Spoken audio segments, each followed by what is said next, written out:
ಎಲ್ಲ ಅನ್ನದಾತರಿಗೂ ನಮಸ್ಕಾರ. ಚೆನ್ನಾಗಿದ್ದೀರಾ? Okay, I'll come to the main point.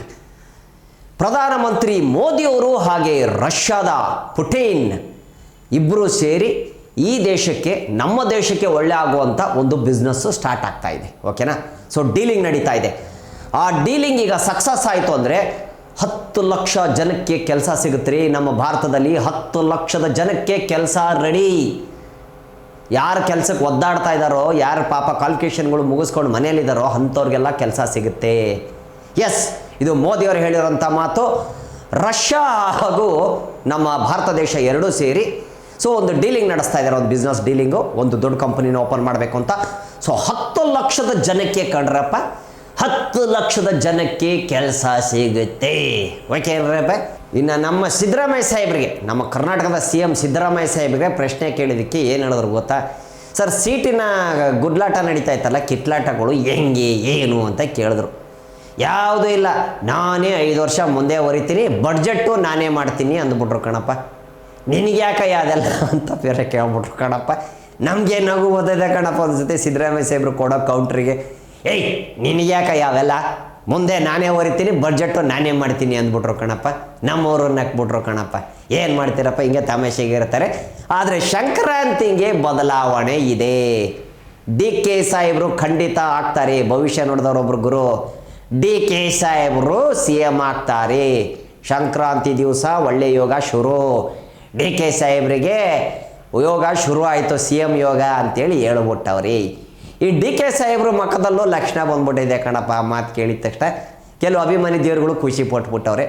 ಇನ್ನು ಸಿದ್ದರಾಮಯ್ಯ, ಪಾಪ ಸಿದ್ದರಾಮಯ್ಯ ಸಾಹೇಬ್ರ ಕಡೆಯವರು ಸ್ವಲ್ಪ ದುಃಖವಾಗವ್ರೆ, ಸಾಹೇಬ್ರನ್ನ ಕೆಳಗಿಳಿಸ್ತಾರೆ ಅಂತ. ಇನ್ನು ಕೆಲವರು ಅವ್ರನ್ನ ಇಳಿಸಿದ್ರೆ ಸರ್ಕಾರ ಬಿದ್ದೋಗುತ್ತೆ ಅಂತ ಒಬ್ಬರು. ಗೊತ್ತಿಲ್ಲ ಕಣ್ರಪ್ಪ ಏನಾಯ್ತದೋ. ಸಂಕ್ರಾಂತಿಯವ್ರಿಗೂ ಕಾಯ್ದು ನೋಡೋಣ ಕಣಪ್ಪ. ಇನ್ನು ಮಮತಾ ಬ್ಯಾನರ್ಜಿ, ಅಸ್ಸಾಂ, ಗೊತ್ತಲ್ಲರಪ್ಪ, ಮಮತಾ ಬ್ಯಾನರ್ಜಿ ಕಾಂಗ್ರೆಸ್, ಅವ್ರು ಹೇಳಿರೋದು ಮಸ್ಜಿದ್ ಕಟ್ಸೋಕ್ಕೆ ಜಾಗ ನಾನು ಕೊಡ್ತೀನಿ, ಮಸ್ಜಿದ್ನ ಕಟ್ಟಿಸ್ಕೊಡ್ತೀನಿ, ದೊಡ್ಡದು ಮಸ್ಜಿದ್ ಕಟ್ಟಿಸ್ಕೊಡ್ತೀನಿ ನಿಮಗೆ ಅಂತ ಮುಸ್ಲಿಂ ಬಾಂಧವ್ರಿಗೆ ಹೇಳೋರೆ. ಯಾರು ಗೊತ್ತಾಯ್ತಲ್ಲ? ಮಮತಾ ಬ್ಯಾನರ್ಜಿ ಅವರು ಕಣಪ್ಪ. ಅವರೇ ದುಡ್ಡು ಹಾಕಿ ಸ್ವತಃ ಕಟ್ಕೊಡ್ತಾರಂತೆ ದೊಡ್ಡ ಮಸೀದು. ತುಂಬ ದೊಡ್ಡ ಮಸೀದಿ ಕಟ್ಕೊಡ್ತೀನಿ ನಿಮ್ಗೆ ನಾನು ಅಂತ ಹೇಳಿದ್ರಂತೆ, ದುಬೈ ರೇಂಜ್ಗೆ. ಓಕೆನಾ? ಆ ರೇಂಜಿಗೆ ಕಟ್ಕೊಡ್ತೀನಿ ಅಂತ ಎಲ್ಲರಿಗೂ ಹೇಳೋರಂತೆ ಕಣಪ್ಪ. ಗೊತ್ತಿಲ್ಲ ಕಣಪ್ಪ ಏನಕ್ಕೆ ಅಂತ. ಎಲೆಕ್ಷನ್ ಹತ್ರ ಬಂದಿದ್ದಕ್ಕೆ ಇರಬೇಕು ಕಣಪ್ಪ. ಯಾರಿಗೆ ಗೊತ್ತು, ಯಾರ್ಯಾರು ಯಾವ್ಯಾವ ಟೈಮ್ಗೆ ಏನೇನು ಮಾಡ್ತಾರೆ ಅಂತ ಹೆಂಗೆ ಗೊತ್ತು ಕಣಪ್ಪ, ಅಲ್ವೇನ್ರಪ್ಪ? ಇನ್ನು ಬೆಂಗಳೂರಲ್ಲಿ ವಿದೇಶಿಯವರು ಒದ್ದಾಡ್ತಾ ಇದ್ದಾರೆ ಕಣಪ್ಪ. ಹೊರಗಡೆ ದೇಶದವ್ರು ಬಂದರು. ಇಂಟರ್ನ್ಯಾಷನಲ್ ಫ್ಲೈಟ್ಗಳು, ಇಂಡಿಗೋ 100-200 ಹೆಚ್ಚು ಫ್ಲೈಟ್ಗಳು ಹಾರಾಟ ನಿಂತೋಗಿದೆ. ಏನೋ ಒಂದು ಟಿಕೆಟ್ ರೇಟ್ ಜಾಸ್ತಿ ಆಗಿದೆ ಅಂತ, ಒಂದು ಫ್ಲೈಟ್ ಇದ್ದಕ್ಕಿದ್ದಂಗೆ 5,000 ರೂಪಾಯಿ ಜಾಸ್ತಿ ಮಾಡೋರೆ ಅಂತ. ಇನ್ನು ಪೈಲಟ್ಗಳು ಮುಸ್ಕರ ಮಾಡ್ತಾ ಇದ್ದಾರೆ ಅಂತ, ಸ್ಟ್ರೈಕ್ ಮಾಡಿಬಿಟ್ಟವ್ರೆ ಪೈಲಟ್ಸ್, ಸಂಬಳ ಕಡಿಮೆ ಅಂತ ಹೇಳಿ ಅಂತ ಇನ್ನೊಂದು ಮೆಸೇಜ್ ಬರ್ತೈತೆ. ಇದರೊಳಗೆ ಎರಡರೊಳಗೆ ಯಾವ್ದು ಸತ್ಯ ಗೊತ್ತಾಗ್ತಾಯಿಲ್ಲ ಕಣಪ್ಪ. ಒಂದು ಟಿಕೆಟ್ ಬೆಲೆ ಜಾಸ್ತಿ ಆಗಿದ್ದಕ್ಕೆ ಗಲಾಟೆ ಐತೆ, ಇಲ್ಲ ಅಂದರೆ ಫ್ಲೈಟ್ಗಳು ನಿಂತಾವಂದರೆ ಟಿಕೆಟ್ ಬೆಲೆ ಹೆಂಗೆ ಜಾಸ್ತಿ ಆಗೋಕ್ಕೆ ಸಾಧ್ಯ? ಫ್ಲೈಟ್ಗಳು ಓಡಾಡ್ತಾ ಇಲ್ಲ, ಹಂಗಾರೆ ಮುಸ್ಕರ ನಡೆದಿದೆ. ಯಾರ್ದು? ಪೈಲಟ್ಗಳು ಸ್ಟ್ರೈಕ್ ಮಾಡಿಬಿಟ್ಟವ್ರು. ಯಾಕಂಡ್ರಪ್ಪ, ಯಾಕಂತ ಗೊತ್ತಿಲ್ಲ ಪಾಪ. ಹೊರಗಡೆ ದೇಶಕ್ಕೆ ಹೋಗೋರು ಹೆಂಗಪ್ಪ, ಎಷ್ಟು ಗಲಾಟೆ ನಡೀತಾ ಇದೆ ಗೊತ್ತಾ ನಮ್ಮ ಇಂಟರ್ನ್ಯಾಷನಲ್ ಏರ್ಪೋರ್ಟಲ್ಲಿ. ಎಲ್ಲ ಕಡೆ ಕಣಪ್ಪ, ದೆಹಲಿಯಲ್ಲೂ ನಡೀತಾ ಇದೆ, ಪೂನಾದಲ್ಲೂ ನಡೀತಾ ಇದೆ, ಬಾಂಬೆಯಲ್ಲೂ ನಡೀತಾ ಇದೆ. ಯಾಕಂದರೆ ಯಾವ ಫ್ಲೈಟ್ಗಳು ಹಾರಾಡ್ತಾ ಇಲ್ಲ, ಇಂಡಿಗೋ ಫ್ಲೈಟ್ಗಳೇ ಹಾರಾಡ್ತಾ ಇಲ್ಲ ಕಣಪ್ಪ. ಇನ್ನೊಂದು ವಿಚಾರ ಕಣಪ್ಪ, ಆನೆ ನೋಡ್ರಪ್ಪ, ಮಗುಗೆ ಸ್ಕೂಲಿಗೆ ಬಿಟ್ಬಿಟ್ಟು ಬರುತ್ತೆ, ಅದು ಚಿಕ್ಕದೇ, ಇನ್ನೂ ಮರಿ ಪಾಪ, ಅದು ಎಷ್ಟು ಹಚ್ಕೊಂಡಿದೆ ನೋಡಿ. ಆ ಮಾಲೀಕನ ಮಗಳಿಗೆ, ಮಾವುತ ಯಾರಿದಾನೋ ಅವನ ಮಗಳಿಗೆ ಹೋಗಿ ಸ್ಕೂಲಿಗೆ ಬಿಟ್ಬಿಟ್ಟು ವಾಪಸ್ ಬರುತ್ತಂತೆ ದಿನ. ಇನ್ನೊಂದು ವಿಚಾರ ಕಣಪ್ಪ, ಪಾಕಿಸ್ತಾನ್ ಟೆರರಿಸ್ಟ್ರ ದೇಶ, ಉಗ್ರವಾದಿಗಳ ದೇಶ ಪಾಕಿಸ್ತಾನ್.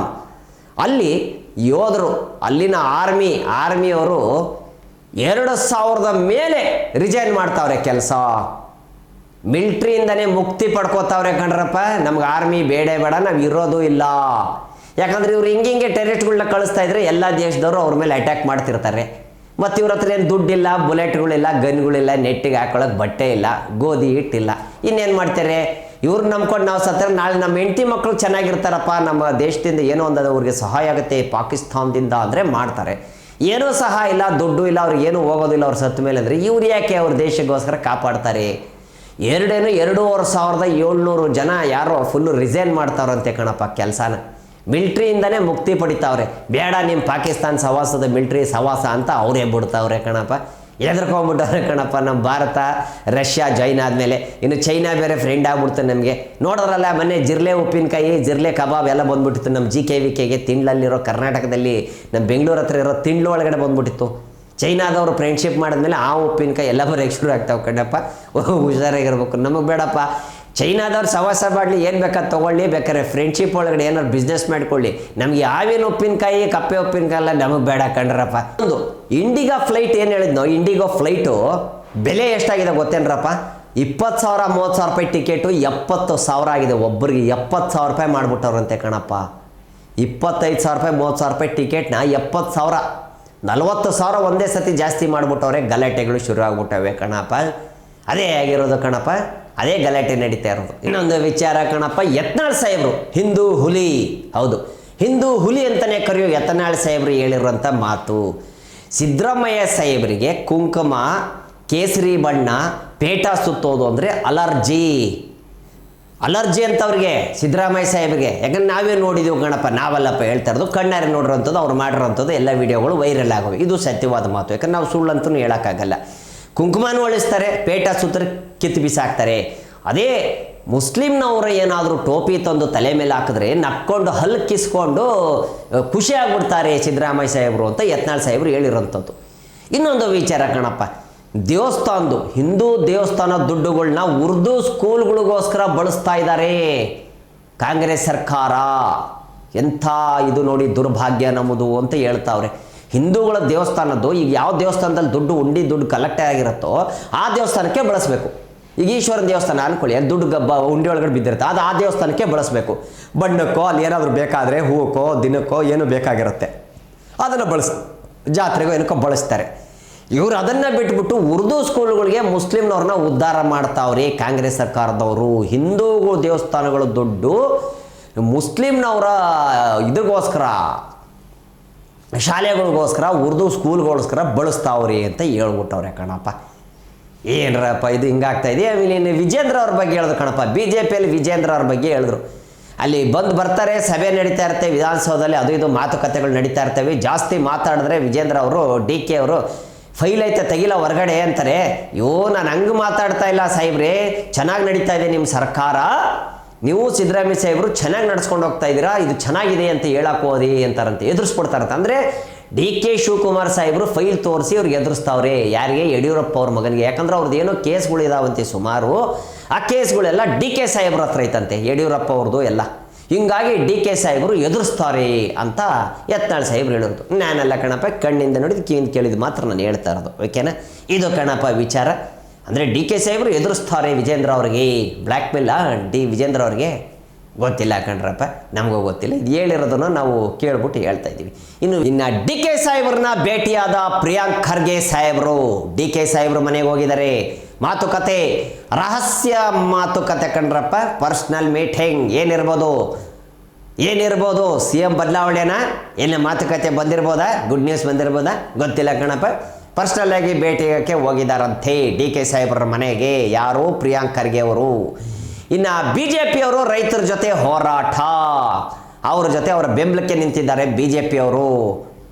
ಇನ್ನು ಕಲಬುರಗಿಯಲ್ಲಿ ಕಣ್ರಪ್ಪ, ಕಲಬುರಗಿಯಲ್ಲಿ BJPಯವರು ರೈತರೊಂದಿಗೆ ಬೆಂಬಲವನ್ನು ನೀಡಿದ್ದಾರೆ. ಸೊ ರ್ಯಾಲಿ ನಡೆದಿದೆ. ಎದ್ರಿಗೋಸ್ಕರ? ಮುಸ್ಕರ. ಏನು ಜೋಳ ರೇಟು ಅವು ಇವು ಏನಾಗಿದೆ, ಹೆಚ್ಚು ಕಡಿಮೆ ಆಗ್ಬಿಟ್ಟಿತ್ತು, ಅದನ್ನು ಸ್ವಲ್ಪ ಹೆಚ್ಚಿಸ್ಕೊಡಿ ಅಂತ ಕೇಳೋದಕ್ಕೆ BJPಯವರು ಬೆಂಬಲಕ್ಕೆ ನಿಂತಿದ್ದಾರೆ ರೈತರಿಗೆ. ಓಕೆ. ಇನ್ನು ಏನು ಈ ಇಂಡಿಗೋ ಫ್ಲೈಟ್ಗಳೆಲ್ಲ ನಿಂತೋಗ್ಬಿಟ್ಟವೋ ಅದ್ರ ಬದಲು ಚೆನ್ನೈಗೆ, ದೆಹಲಿಗೆಲ್ಲ ಸ್ಪೆಷಲ್ ಟ್ರೈನ್ಗಳನ್ನೇ ಬಿಟ್ಟಿದ್ದಾರೆ. ಬೆಂಗಳೂರಿಂದ ಸ್ಪೆಷಲ್ ಟ್ರೈನ್ಗಳನ್ನ ಬಿಟ್ಟಿದ್ದಾರೆ. ಯಾಕಂದ್ರೆ ಅವರು ಪಾಪ ಫ್ಲೈಟ್ ಇಲ್ಲಿ ಇಲ್ಲ ಅಂದ್ರೂ ಅಲ್ಲಿ ಹೋಗಾದರೂ ಹತ್ಲಿ ಅಂತ.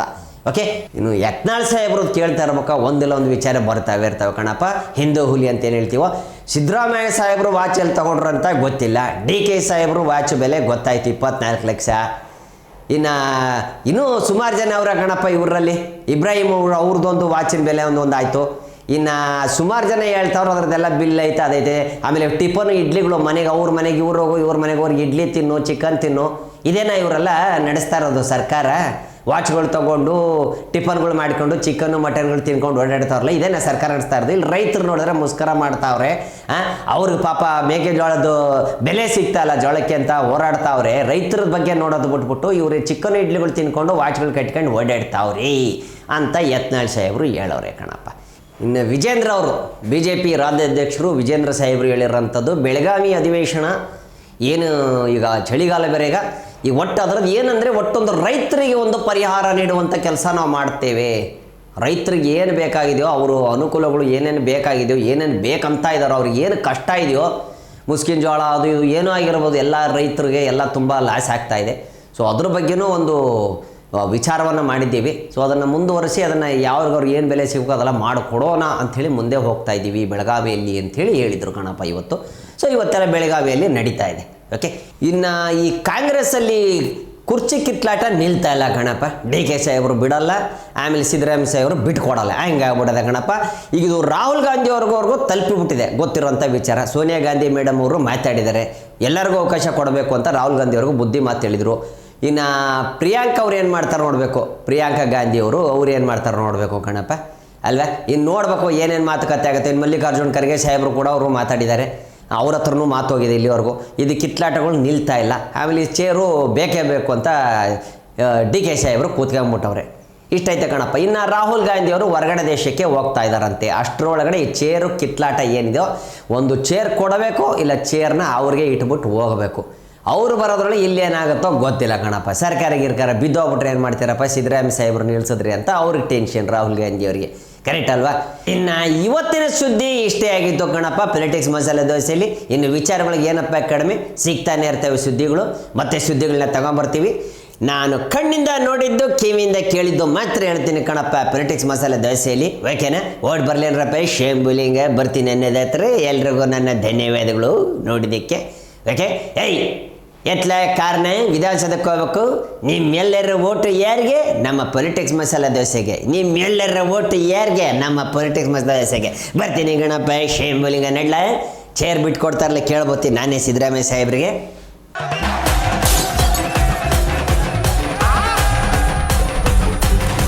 ಕ್ಷಣ ಕ್ಷಣದ ಸುದ್ದಿಗಳಿಗಾಗಿ ಫ್ರೀಡಂ ಟಿವಿ ಸಬ್ಸ್ಕ್ರೈಬ್ ಮಾಡಿ, ಲೈಕ್ ಮಾಡಿ ಹಾಗೂ ಫಾಲೋ ಮಾಡಿ.